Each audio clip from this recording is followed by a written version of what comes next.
Bonjour les curionautes. Alors j'ai vérifié, curionaute n'est pas dans le dictionnaire.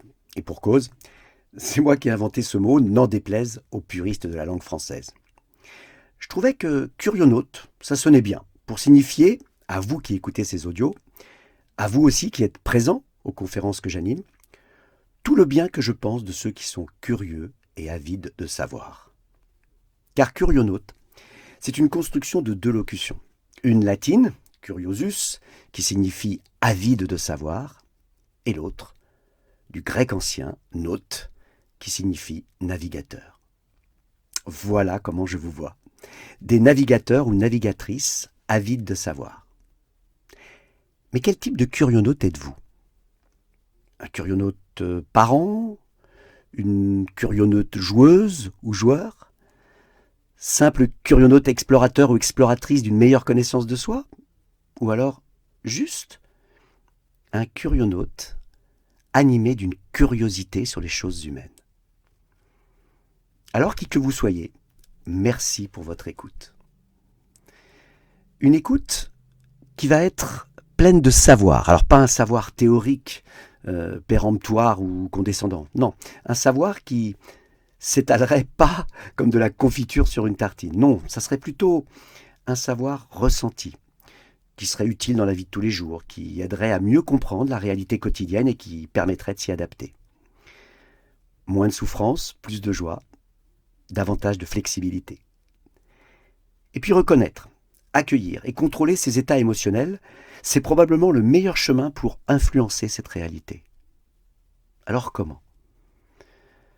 Peut-être parce que les émotions sont le moteur de nos actions, apprendre à les dompter, à faire apparaître celles que l'on souhaite et puis à éloigner celles qui sont désagréables. Une forme d'apprentissage à la hauteur d'une mission de vie. Avancer en toute sérénité. Et puis ça tombe bien, parce que c'est le thème de la prochaine conférence. Alors c'est un thème qui nous touche tous, qui va impacter la réalité de nos ressentis, que ce soit nos joies, nos tristesses, peut-être même des colères rentrées ou externalisées, quelques peurs profondes, et puis surtout de l'amour qui serait possible de recevoir et de pouvoir donner. Vous savez qu'il existe plus de 1000 sentiments qui peuvent être ressentis. Alors, pour se motiver à venir à la conférence annoncée, se mettre dans la peau d'un ou d'une curionaute pour venir faire un plongeon entre des émotions et des sentiments, et puis bien comprendre leurs différences. Peut-être aussi avoir quelques réponses sur le comment l'une ou l'autre anime notre quotidien, comment ce que l'on ressent nous fait agir ou bien alors surréagir, et puis surréagir parfois dans le sens où l'on souhaite ou parfois à contrario de nos désirs. D'où viennent ces émotions, leur origine? Pourquoi s'en libérer nous fait du bien et pourquoi, quand elles se figent, cela crée en nous des frustrations qui peuvent déclencher des blocages, voire des phobies, avec des peurs irraisonnées et incontrôlables. Donc c'est bien le thème de cette prochaine conférence.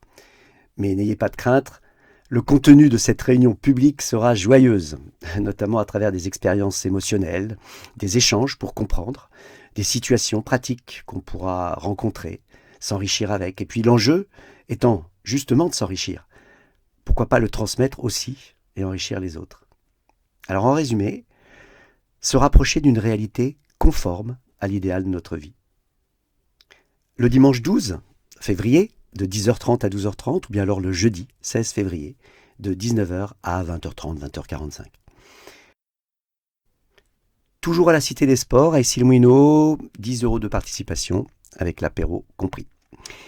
Voilà, je vous propose d'être votre capitaine de croisière pour embarquer avec moi vers une destination où vos émotions et puis celles de vos proches seront au cœur du sujet, avec la promesse faite à tous les curionautes inscrits sur le lien ci-dessous, d'échapper au sentiment d'ennui, et puis pourquoi pas, de vivre un flot de surprises et d'outils émotionnels utiles et agréables. Alors, à très bientôt.